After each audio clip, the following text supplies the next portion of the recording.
A situação para o Tite armar esse time contra o Bolívar vai ficar complicada. O Cebolinha e o Vinha estão fora da temporada. O Cebolinha teve uma ruptura no tendão de Aquiles, então tempo de recuperação é de 4 a 6 meses, se eu não me engano. Então, muito possivelmente ele não volta mais. E aí o Vinha tem uma lesão de menisco já confirmada, mas ainda o joelho dele está muito inchado, então eles ainda não conseguiram ver a questão do ligamento, né? Que é algo que o médico, né, o Márcio Tanuri, ontem falou que tinha essa possibilidade, a suspeita era essa, de lesão no ligamento, e aí no Flamengo não tem essa confirmação. Então o Flamengo espera diminuir o inchaço no joelho do Vinha para poder fazer esse exame mais complementar e mais completo sobre a situação do Vinha de fato. Enfim, mas os dois vão passar por cirurgia e aí estão fora da temporada, vão perder o restante do ano do Flamengo.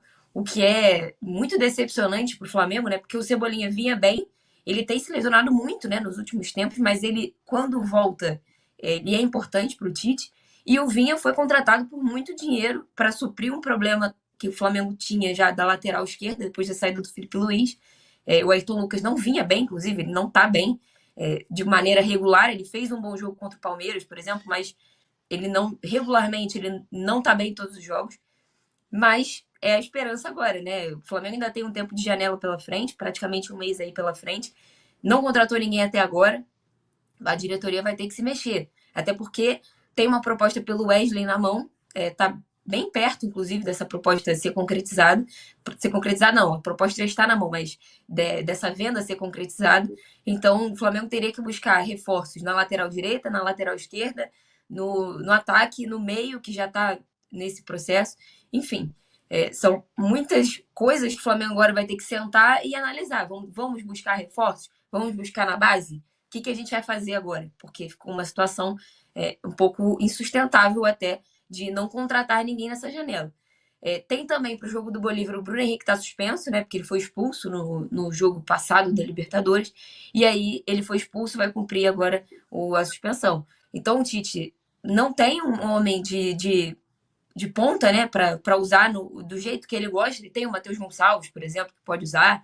O Lohan também pode entrar ali nessa posição, né? Apesar dele não estar jogando exatamente nesse setor, ele pode também entrar nessa vaga. Enfim, o Tite vai ter esses próximos dias, né? O jogo é só quinta-feira, então o Tite tem 3 dias aí de treinamento, que é algo que ele nem vinha tendo esse tempo todo, né, entre aspas, de treinamento. Ele vai ter esse tempo pela frente para, enfim, tentar descobrir o que ele vai fazer nesse jogo. A tendência é que ele entre o De La Cruz e o Ayrton Lucas vão para o jogo, se nada mudar até quinta-feira. O Ayrton Lucas só teve um corte, né, no supercílio, ele nem saiu com aquela substituição extra, né, do protocolo de concussão. Ele saiu porque estava sangrando muito e tal. Os médicos acharam que era melhor ele sair, mas ele não saiu do protocolo de concussão, tanto que o Vinha fica até o final do jogo, né, mancando muito, com muita dor, claramente sem condição de jogar, ele sai com muita dor. Mas o Ayrton Lucas, a princípio, tudo certo para ele jogar na quinta-feira. O De La Cruz, a mesma coisa, ele saiu por fadiga ali, pediu substituição. O Tite ainda forçou a barra ali para ele ficar até um pouco mais de tempo, porque ele só tinha mais uma mudança para fazer. Então, o De La Cruz também com condições de jogo para quinta-feira.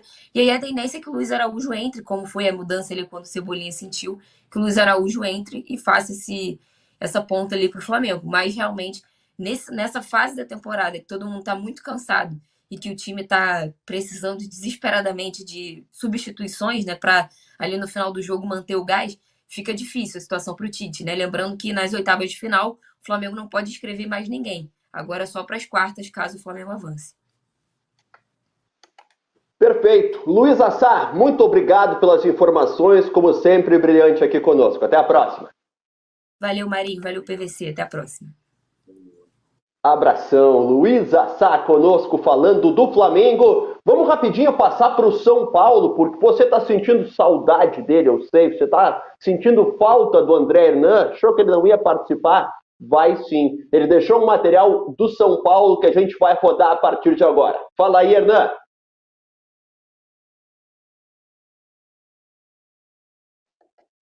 Tá rodando, vai rodar daqui a pouquinho, André Hernan. Dei um oi, fiz todo um preâmbulo para ele entrar conosco, e daqui a pouquinho ele está entrando com esse boletim do São Paulo.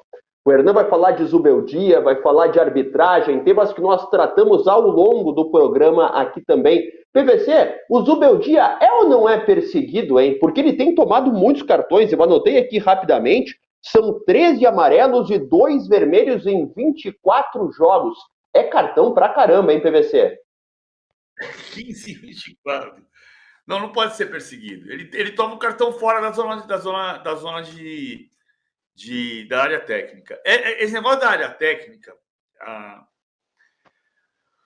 se você pode ficar fora da área técnica, se você vai discutir que você está só um centímetro fora da área técnica, então não precisa ter área técnica, né? Ele pode circular o campo inteiro. Não é assim que funciona. Ele pode tomar cartão amarelo por estar fora da área técnica, por exemplo. Eu acho que é muito cartão e o Hernan vai dar informação de como o São Paulo vai se comportar em relação a isso, mas acho que tem uma reflexão dele. É como a gente disse semana passada, a questão do Abel, da expulsão do Abel Ferreira contra o Flamengo. Eu não tinha visto a bola circular 1 minuto e meio para depois voltar para ir para o VAR para dar um lance de cartão disciplinar, mas está na regra. E ele fez o gesto obsceno. Então, a expulsão é justa. A expulsão é correta. Mas nunca teve isso. Mas pode ter. Está dentro da regra. Então, você tem que tomar cuidado dentro da regra. Isso vale para o Abel Ferreira, isso vale para o Zubeldia também. Perfeito. Agora sim, vamos chamar André Hernan com as suas informações de como o São Paulo vai reagir a essa situação do Zubeldia e da arbitragem. Pode rodar. Fala Marinho, PVC, tudo bem com vocês? Tô aqui na frente do São Paulo, hoje tem umas gravações aqui no CT, por isso estou desfalcando de primeira, mas eu não vou deixar de trazer informações para vocês aqui no programa. Falando sobre essa questão dos cartões aí do Zubeldia, né? Há uma perseguição segundo o São Paulo, isso o Belmonte deixou bem claro ontem na zona mista pós-vitória em cima do Atlético Goianiense, mas o bastidor interessante que eu quero trazer para vocês é sobre a questão do presidente Júlio Casares, né? Vai ter ali uma movimentação de bastidor na CBF. O Casares vai passar a mão no telefone ainda hoje e vai falar com a CBF, claro, para fazer um questionamento na comissão de arbitragem. Segundo o São Paulo, os últimos 2 jogos vão servir como exemplo para a reclamação ali meio que informal do Casares na CBF. A expulsão contra o Goiás que desfalca, né? Desfalcará o São Paulo. No caso, o Zubeldia não vai poder comandar a equipe no próximo jogo das quartas de final.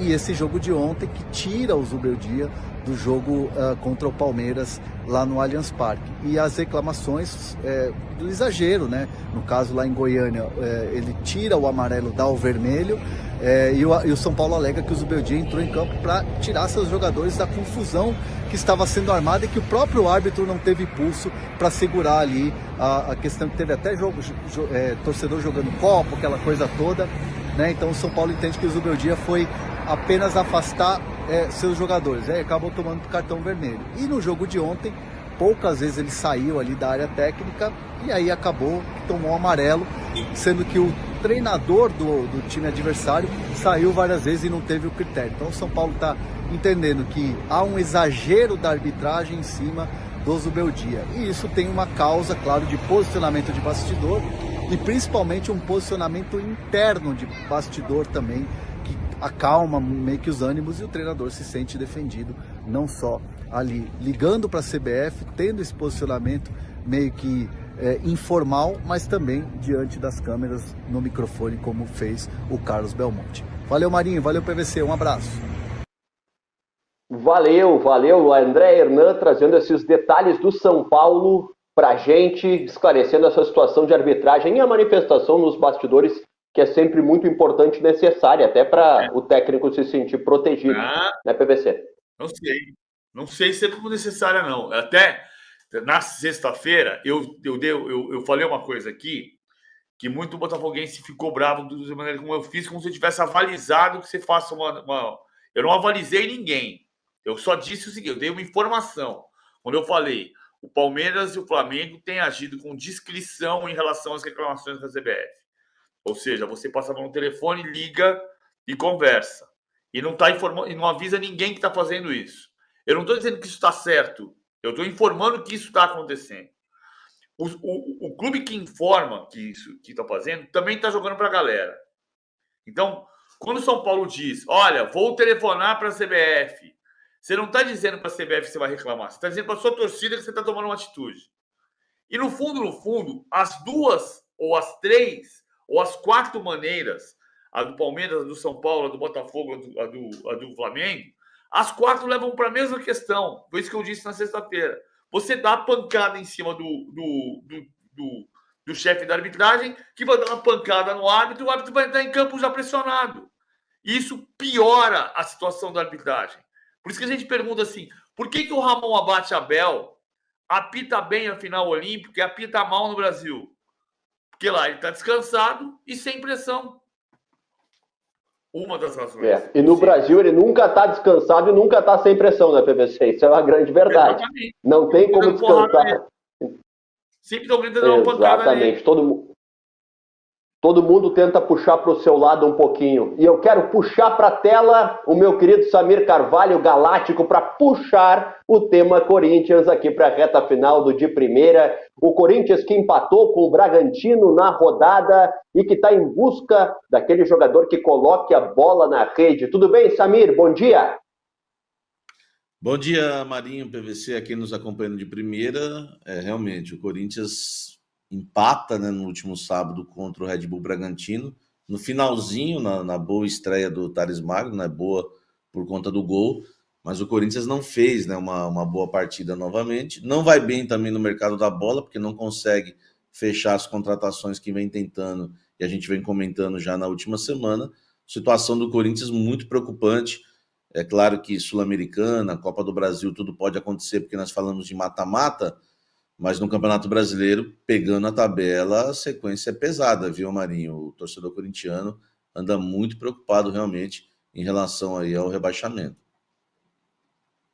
Ô PVC, o corintiano tem razão de estar com o alerta ligado ou o time já mostrou sinais de que pode escapar da degola? Não, tem razão absoluta, total razão. Tinha ganhado o Bragantino, na marra que fosse. E empatou o jogo por causa da torcida. A torcida do Corinthians foi um espetáculo no sábado à noite. 42 mil pessoas, às 21h30, em Itaquera, que é uma das regiões mais frias da cidade, com o jogo começando a 9 graus de temperatura. E tinha 42 mil pessoas. Num jogo para ver o time que é 18º colocado no campeonato. Quando o Corinthians foi campeão brasileiro em 2005, a média de público era 26 mil. O Corinthians tinha 42 mil pessoas para ver o 18º colocado. Foi um espetáculo. Acho que o Corinthians melhorou no segundo tempo. Muito no abafa, muito na raça. Empatou o jogo por causa disso. Mas melhorou no segundo tempo. Mas não o suficiente para você olhar e falar assim, pô, agora vai ganhar do Fluminense fora e do Fortaleza fora. São os 2 próximos jogos. Enquanto isso, Samir, fora de campo a dificuldade também é grande, né? Como é que está a busca por um centroavante? O Corinthians foca no Carlos Vinícius, né? Jogador que está no Fulham da Inglaterra. É uma conversa que já acontece aí há quase 2 semanas, mas também, né, imagine, 2 semanas negociando com um jogador, né? Que o próprio clube inglês não tem muito interesse na permanência dele e não consegue fechar. E aí o pior, né? A dupla Cuéllar e Gonzalo Plata, que o Corinthians acredita que eles vão rescindir contrato. O Corinthians está muito nessa aí do... É legal, o PVC falou, é claro, a torcida do Corinthians é maravilhosa, principalmente a que estava na arena lá, estava um frio realmente daqueles, né? E o público compareceu. Mas não dá para ficar vivendo só disso, né? O cara é corintiano, o cara fez um lobby com a torcida na internet, o cara quer jogar no Corinthians. Você pega no noticiário, o Carlos Vinícius já falou do Corinthians, o Cuéllar falou que quer jogar no Corinthians, o Cuéllar tá ajudando muito, o Plata tá ajudando muito, quer jogar no Corinthians, responde os torcedores. Isso não adianta nada, o Corinthians tem que pagar o que o clube árabe quer, ou então vai procurar outro jogador. É uma incompetência muito grande. Vai terminar a janela no dia 2 de setembro, o Corinthians simplesmente não vai fechar nenhum desses atletas aí com negociações que se arrastam aí há mais de um mês quase, né, Marinho? Dá para dizer que o Corinthians precisa correr, PVC, para fechar esses reforços? É para ontem, porque ali a água está batendo no queixo, a zona de rebaixamento tem sido realidade, fora as competições de meio de semana que o Corinthians também está envolvido. Eu acho que precisa correr. E a coisa que o Ramon Dias começou a falar, e o Emiliano falou, Emiliano não, o Emiliano, o filho do Ramon Dias, me fugiu o nome dele agora, o primeiro nome do Ramon. É Emiliano? O filho do Ramon Dias é o Emiliano Dias. Falei certo, então. Ele falou sobre a questão de precisar de um jogador que faça gols. E a comparação que vem à tona, e que eu não tinha parado para pensar sobre isso, mas é a pura verdade, é o Verratti do Vasco do ano passado. Porque o Verratti do Vasco no ano passado marcou 10 gols de um total do Vasco em 2023. O Vasco marcou 41, ele marcou 25% dos gols do Vasco. Um quarto dos gols do Vasco foi o Verratti que fez. E o Corinthians não tem esse jogador que faz um quarto dos gols.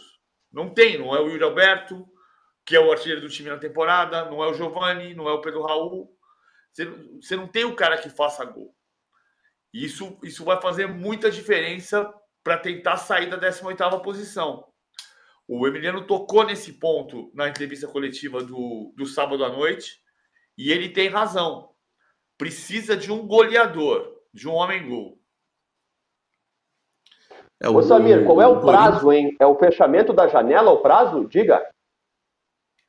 O prazo é para ontem, né? Não é nem para hoje, é para ontem, mas o Corinthians, enfim, não consegue.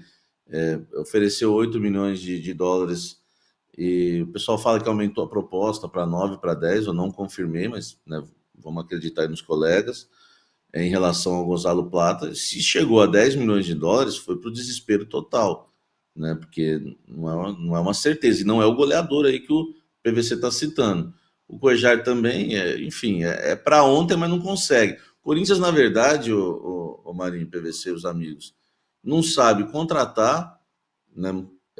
A gente viu a demora que foi todo ano. Tudo bem, acertou com o Hugo agora, né? Alguns jogadores que chegaram, mas não sabe contratar, não sabe renovar e não sabe vender. Porque o Wesley, por exemplo, tem clubes que a proposta que o Corinthians tem em mãos hoje, que o que dá para garantir, é uma proposta de 16 milhões de euros que o Corinthians tem em mãos do Wesley. O Augusto quer 22 hoje, em público fala que é 25, em 30, aí é mais surreal ainda. Mas nos bastidores a gente sabe que ele quer 22.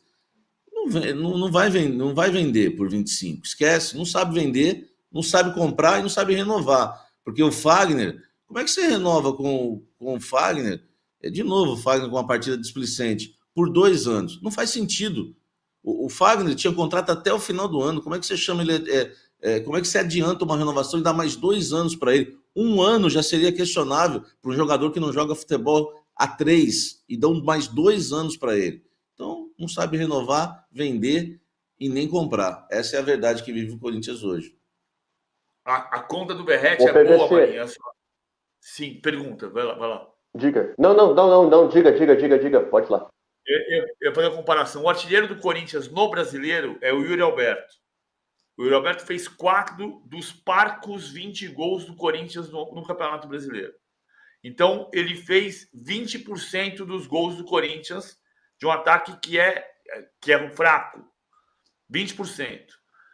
Então ele se aproxima dos 25% do Verratti do ano passado. O Verratti marcou 25% dos gols do Vasco. O Yuri Alberto marcou 20% dos gols do Corinthians. Só que o Yuri Alberto, além de fazer menos do que o Verratti fez, proporcionalmente, o Yuri Alberto está fora. Por mais 2 meses, pelo menos. Então, você não tem um homem-gol do mesmo tamanho, e o homem-gol que você tem, que não é homem-gol, está machucado. E o problema que eu ia dizer que o jogador que vem a chegar... Não, eu ia falar... Não, eu diria, Samir, que o jogador que vem a chegar ainda precisa estar pronto para suportar uma pressão, que não vai ser fácil para tirar o Corinthians dessa. Diga, Samir. Não, eu ia perguntar para o PVC se ele tem a anotação, que eu esqueci, acho que é do brasileiro. Acho que os números do Yuri no brasileiro não são tão bons, né? O problema é o brasileiro, que o Corinthians está caindo. Eu não tenho essa conta, mas ele pegou um jejum legal na temporada. Pegou? Em relação ao que você perguntou, Marinho, tem que chegar e se entrosar, não tem tempo, né? Você viu o Thales Magno? Num dia chegou, no outro treinou e no outro estreou e marcou o gol. Tem que ser assim agora no Corinthians. Não tem tempo para nada mais. Quer fechar, PVC, com essa situação do Yuri, não? Não, o Yuri, ele tem um jejum grande. Ele é o artilheiro do time no ano com 15, mas ele tem quarto artilheiro do time no campeonato com 4. Só que assim, o Corinthians é o 20, 19, 18, 17, 16. O Corinthians é o 16º melhor ataque do campeonato. Ou, em outras palavras, ele é o 5º pior ataque do campeonato. O 5º pior ataque do campeonato, com 20 gols, tem 20% dos gols marcados por um jogador que não é homem-gol e que está machucado. Né? O Yuri tem os jejuns de gols dele, tem. Ainda assim, ele é o artilheiro do time no ano. E é o artilheiro do time no campeonato. Mas ele faz 20% dos gols do 5º pior ataque do campeonato. No ano passado, o Ramon Dias se salvou do rebaixamento com um atacante que fazia 25% dos gols do time, que era o Verratti. O grande problema, né? Senhores... Eu só ia falar que o grande problema daqui é a qualidade do Corinthians. O PVC falou uma coisa na sexta-feira aqui, eu fiquei com aquilo na cabeça. Ele falou o seguinte, ó, o Red Bull não é o mesmo do ano passado, o Red Bull Bragantino. E o Red Bull Bragantino, e eu fui, né, acompanhar essa partida, trabalhando nesse jogo com essa frase dele. Eu pensei, então acho que dá para conquistar um resultado, porque sempre é chato, né, esse time. E analisando o jogo, o PVC tinha razão. O Bragantino, por exemplo, no segundo tempo, não acertava nada, uma saída de bola horrorosa, não acertava um passo, porque a gente tem que analisar o adversário também. E mesmo com o adversário jogando mal, o Corinthians não conseguiu virar o jogo e empatou só no finalzinho por falta de qualidade. Não tem qualidade, porque o adversário realmente não jogou tudo isso, não. Na verdade, jogou mal o Bragantino, principalmente na segunda etapa. E no primeiro tempo foi mais ou menos. Perfeito. Senhores, precisamos encerrar. Já estamos aqui recebendo cartão amarelo porque estouramos o tempo. PVC, muito obrigado. Samir Carvalho, valeu demais. O De Primeira volta amanhã às 11 da manhã aqui no canal UOL. Muito obrigado a todos que estiveram conosco. Até a próxima. Tchau, tchau.